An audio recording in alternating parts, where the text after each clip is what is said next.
Hello, and welcome back to Minotaur Hotel. Uh, I've heard so much about Hinterlands 3. Everyone just tells me it's the best part of the game, so I'm excited. Mainly because it's P and Storm.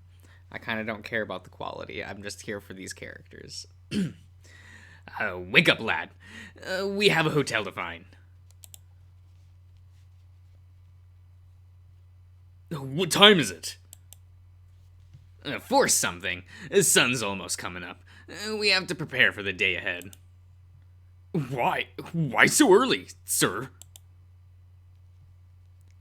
Because I don't have any time to waste, waiting on your lazy ass. Now get up.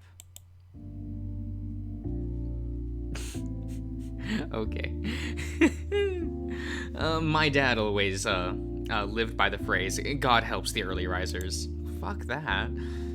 I'd always called it bullshit, and he'd always let me feel the buckle of his belt when he'd hear me. God could shove his help for all I care.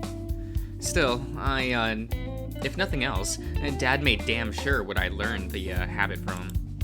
Ooh, that's loud. On the levels, let's turn that down just a lot. How long would it take for the kid to learn it from me? Oh, okay. At my insistence, he finally rolled out of bed while giving me a sulky glare. And that's when I noticed he'd been sleeping in the same outfit I found him in. One thing's for sure. I can't have you walking around like that. Where did you get these clothes? They're secondhand. It's all I got. There's only one place around selling clothes, and they don't carry my size. Is there a tailor around? Yeah, think I got that kind of money. How expensive is it? Expensive enough to have a type. That's a welcome there. And even with the charm, I ain't it. Shit. Well, we'll figure something out. Everyone said I was pronouncing this wrong. Fuck. Nini? Is that what it is? Nini's dream. Told her that we'd find the hotel after I deal with my grandpa's unfinished business. We have to visit the Colonel's estate to retrieve the mortal remains.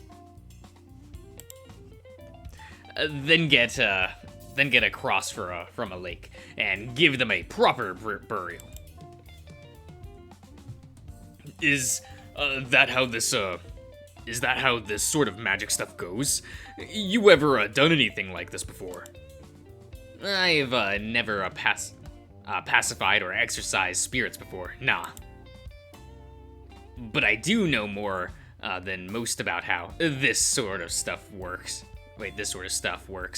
And I can tell something's off. Excuse me. There's not really much of a rhyme or reason to it.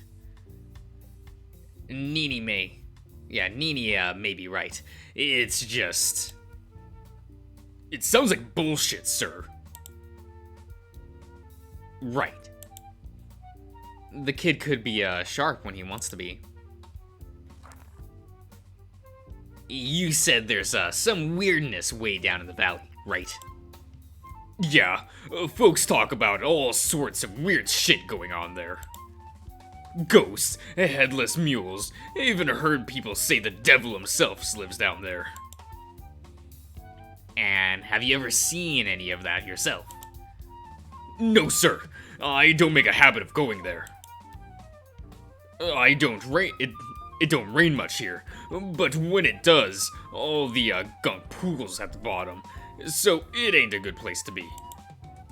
Plus, a lot of that area used to be salt mines, and they don't like it when people poke around. Now that is odd. Salt's supposed to drive away bad magic, so it doesn't make much sense for spirits and such to be appearing in places with a lots of it. Storm shrugs, appearing hamstrung between boredom, confused, and sleepiness. You've lived here all your life, right? Most of it, yeah. Do you know anyone, and anyone we can talk to with, to get some information? Does the freak of nature have any friends he can ask about any weird shit going on? I took a moment to pray for all the patience my dad never had with me when I got like that. Okay, smartass. Do you know of anyone we can talk with? Could probably think of a couple once we get on the road. He was stalling, and he knew damn well I could see right through him. Well then, we'd better get going, huh? Oh. Wait, what? Read Hinterland's navigation tutorial. Yes. You have a limited number of days to fuck. Fuck.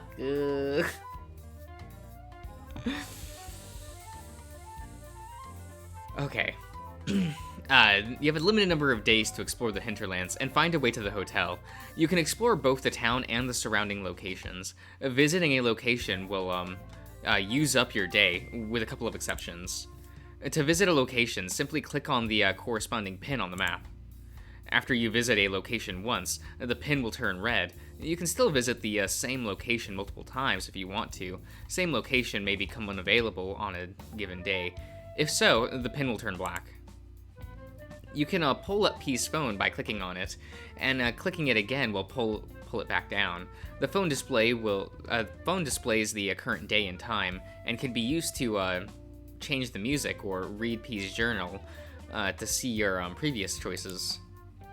Choose a location to investigate. Oh, okay. So ignore all that. We're gonna put it in 4, right? We're gonna do this. You're gonna peek behind the curtain a bit. Okay. Okay. A flooded town. What? Okay. Wait, no. Let's Clicku. Oh, what's the music?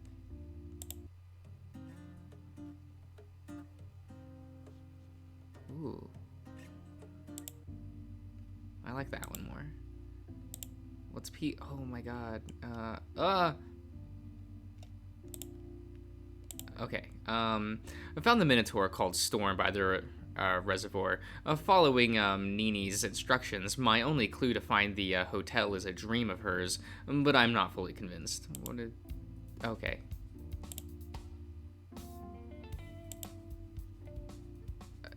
Septembro? Is this like day 1? Like the first? Okay. So I can go in and wait. What was the the thing I had to do the Colonel's estate, or colonial as I was calling it before, or the tailor. Oh, I could get him some new clothes, but do I have time for that?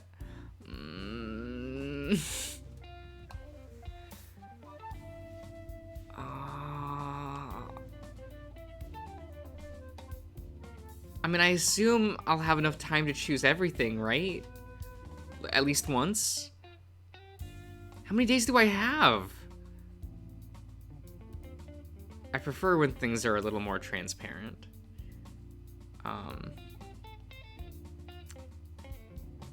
But...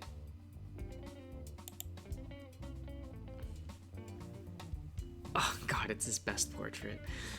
So, what do you have in mind for today? Just a little errand. I recall hearing about a tailor near the town hall, so I was thinking we could go there and get you some nicer clothes. Oh, thanks. I'd like that, yeah. Ain't gonna be coy about it. I was already thinking of buying some clothes, but...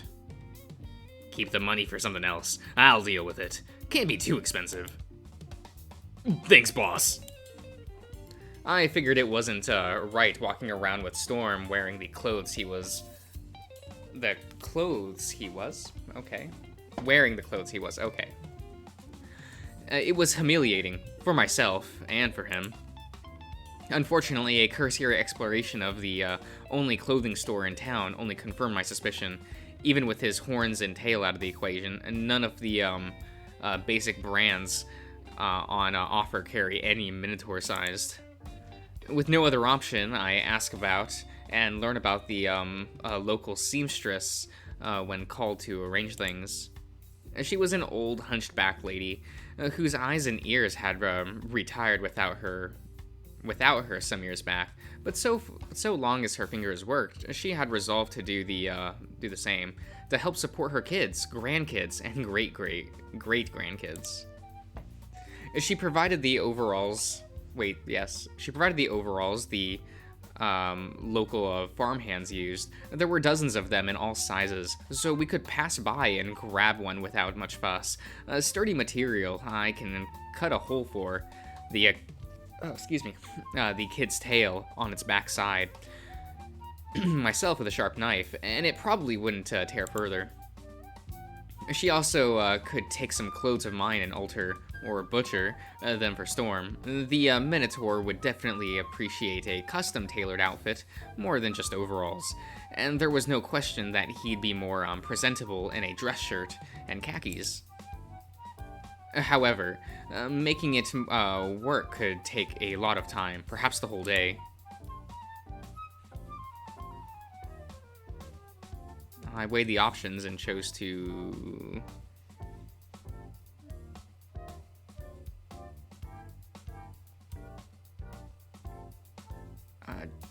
buy the overalls.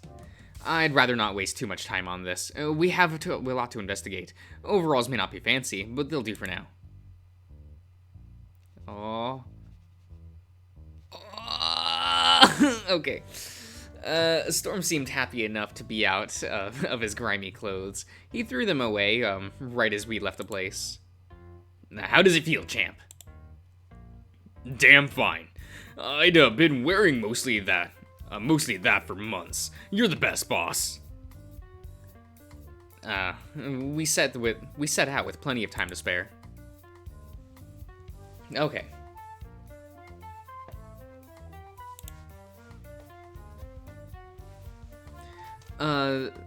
The Colonel's estate was the only place in the hinterlands with a decent greenery, a big, for the area, a sort of walled-off farm with a mansion squarely in the middle.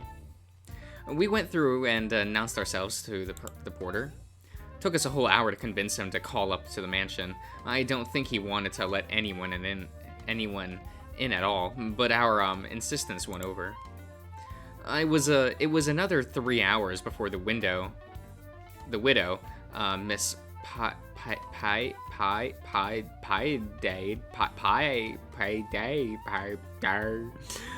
gave us the time of day. A smart young woman, wasn't even in her 40s. Got to imagine what it must have been like living with a man over 100 years old. She kept quiet until I mentioned I was the old foreman's grandson, and then her eyes changed. The lady never met my grandpa, at least not when he worked for the Colonel, but the story must have reached her ears.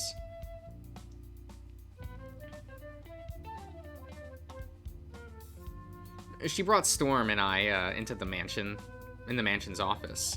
Offered coffee, liquor, sweets. Storm smiled, almost nodded, but I coughed and declined before he could do it. Didn't your mother teach you not to accept food from strangers? There was the usual chit-chat. How's the capital? Did we enjoy the drive down here? What was the weather like? But it all felt as if it was being read from a list of mandatory topics. We answered with a handful of words, and she gave us her next polite question, all of it without a smile or the slightest inflection in her voice. After she answered how we were enjoying the hinterlands, and I answered with, not at all, we agreed to drop the masks and get down to business. Miss Pider. Pied? Pied? Aid? Pied Aid?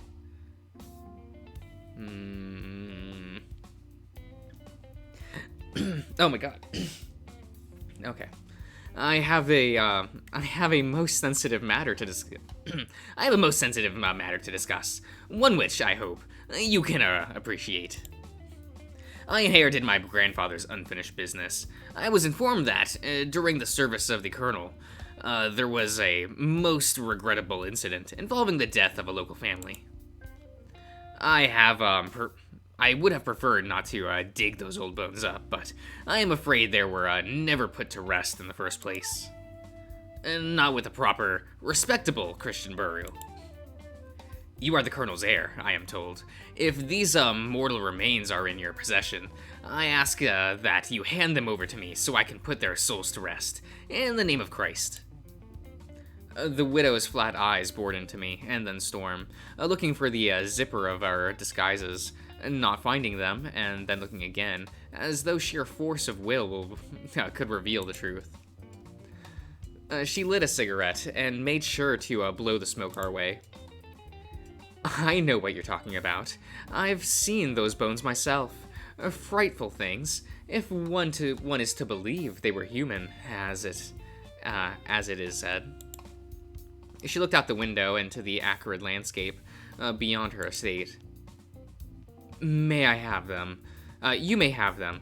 To be frank with you, I am a superstitious woman. Housing vengeful bones can only bring tragedy. Besides, it is the Christian thing to do. She called a servant in and told him to retrieve the chest. While you are here, could I convince you to take your grandfather's position? I allowed only a hint of steel into my words. You require a peace service. Direly. The colonel's relatives have been most troublesome since his death. There is a disagreement on the matter of the inheritance, and I wish to secure both my position and my safety. They have thrown many baseless accusations my way. She smiled. The lines on her face made bile bubble up into my throat. I need so many watchful eyes as possible. My late husband said much about your family's talent in that regard. The best foreman the world has ever seen. Those were his words. I can pay you well, better than any job in the city ever could. I am grateful for your offer, Miss Pied Aid? It is not often our talents are so appreciated. Sadly, I must decline, for I have arrangements overseas that I cannot abandon. Academic matters, you see. A pity. My late husband, old-fashioned as he was, could never recognize your grandfather's real worth. She then looked to Storm. I put a hand on his knee before she could get any ideas. He may look like family, but he is not a P. He doesn't have what you are looking for. Such a pity. She went quiet, and so did I, until the chest was carted in. I held my breath and opened it. What I found inside were broken, smashed, crushed bits of bone, every last smidgen of marrow sucked it clean. What had been left intact was covered in teeth marks. As for their skulls, all of them had been cracked open like pumpkins. Even then, however, I could piece together enough to see how truly non-human they were. This is it. Thank you, Miss Pied.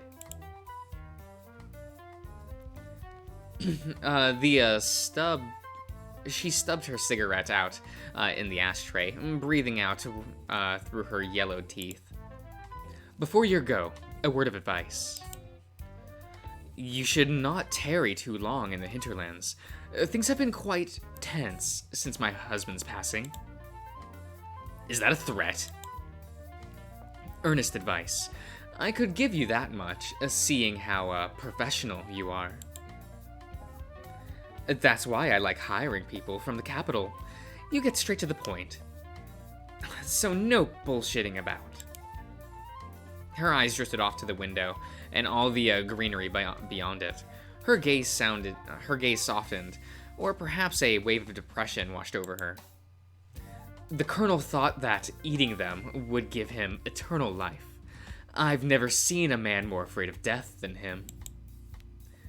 Knowing how long he lived, I wouldn't be surprised if he was right. But by the time I met him, he barely had a mind left in that head of his, and his body had shriveled to half its size. Personally, I don't think that was a life worth living. But some of his relatives might disagree, and quite a few of them enjoyed roasted fowl. Thank you for your warning. She got up and pointed to the door. Now go. May your salt never lose its savor, and pray that we never have to deal with each other again. We got up as well, not bothering to shake her hand. May your salt never lose its favor, Miss Piedade. I will pray for your safety. Okay. Oh, okay. During the night, I kept driving with Storm, looking out the window. Up and down unmapped dirt roads, slipping in between fenced properties, guided only by the failing GPS. We went on for hours, but the horizon showed nothing except for crumbling homes, broken kilns with the guts exposed to the elements, and failed farmsteads. Steeds? Every dozen kilometers. What's a kilometer? Sorry, I live in Burgerland. Like, I don't. You know. Or so. We'd seen a writhing mass of wings as vultures descended on the remains of cows, horses, and goats. We passed by only one house that was still occupied. A girl with long hazel hair shepherded half a dozen younger boys towards a candlelit doorway. Less than half of the boys wore any clothing. Okay. While the girls wore an oversized white shirt with the Virgin Mary printed on it as a dress. She couldn't have been older than 13, but there was already a bump on her stomach. As we drove past, I caught a shadow standing by the house's front door, a shirtless man following our car with eyes that burned like hellfire. The AC kept blowing on my face, cold and gentle, with a hint of lavender from the last time I'd washed the car. I tightened my grip on the steering wheel and felt disgust wash over me. Storm saw it too, but his eyes glided over it all, just like the vultures above us. So, we just driving. I swallowed the knot in my throat. Just driving. This is one of the areas where my grandpa searched for the hotel all those decades ago. Dusk is a special time. Rituals performed at this hour are more potent, and hidden things are more eager to reveal themselves. I can see well enough on my own, but you keep your eyes peeled for anything hotel-like. Aye. Never been to a hotel, though. What's one even look like? What does a hotel look like? Is there even a way to describe it that encompasses all the different kinds? Have you ever watched a movie? Surely you've seen a hotel in one of those. I mean, yeah. But you telling me we'll find an American hotel out here, in the middle of... The kid trails off as he turned to look out the windshield, and his eyes got wide like he'd seen a ghost. Ahead at the junction, stood a single wall, all that remained of some old building. Incomprehensible graffiti was scribbled across it, like some kind of esoteric signage. A few of the markings looked fresh. Before I could ask what the matter was, he reached over to squeeze my arm in a death grip. You'd better take the next right over there, boss. Why? The GPS says there's a truck stop to the left, and we need to refuel. No, your GPS is wrong. We gotta get out of here. That place is trouble. The stop you're going for shut down near a decade ago. Now it's... At first I thought he was just whining, but something changed to that real quick. I still don't know whether it was some note in his voice, or the sudden prickling on the back of my neck, but either way, my foot slammed down on the brake pedal. Dangerous. Yeah. Turn right. There's a gas station not too far if we go that way. I craned my neck to look around us, and only saw the deepening darkness of late evening, and nothing was happening near here.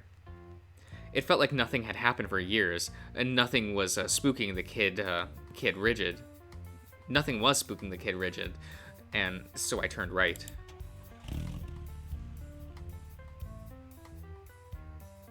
I followed his advice. That night, we found nothing. Okay. Interesting. I saw that place again.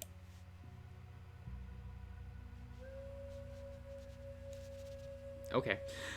Crimson columns along the wall, a dried up pond in the middle, a basin at the center of that, with dark crystals growing out from it like scabs from a feasting wound. There was chaos fiends there, a hippogriff, a dragon, some lizard running about. And if those cursed crystals were nothing to worry about. Then came darkness. I kept trying for hours. Dawn broke and sunlight warmed my feathers, but still I persisted. A storm got up and got ready for the day, but still I persisted. I was just about to give up when I finally got another glimpse. The little lizard was looking at me. I couldn't hear what it said as it reached out, but if I had to make a guess, it would be... pretty. It all became dark again. Maybe he tucked me inside his shirt, but I caught a glimpse of the path he took. The vision ended just as he passed through the place's doorway and into a corridor. Okay. I'll end the part here. I'll see you around, everyone.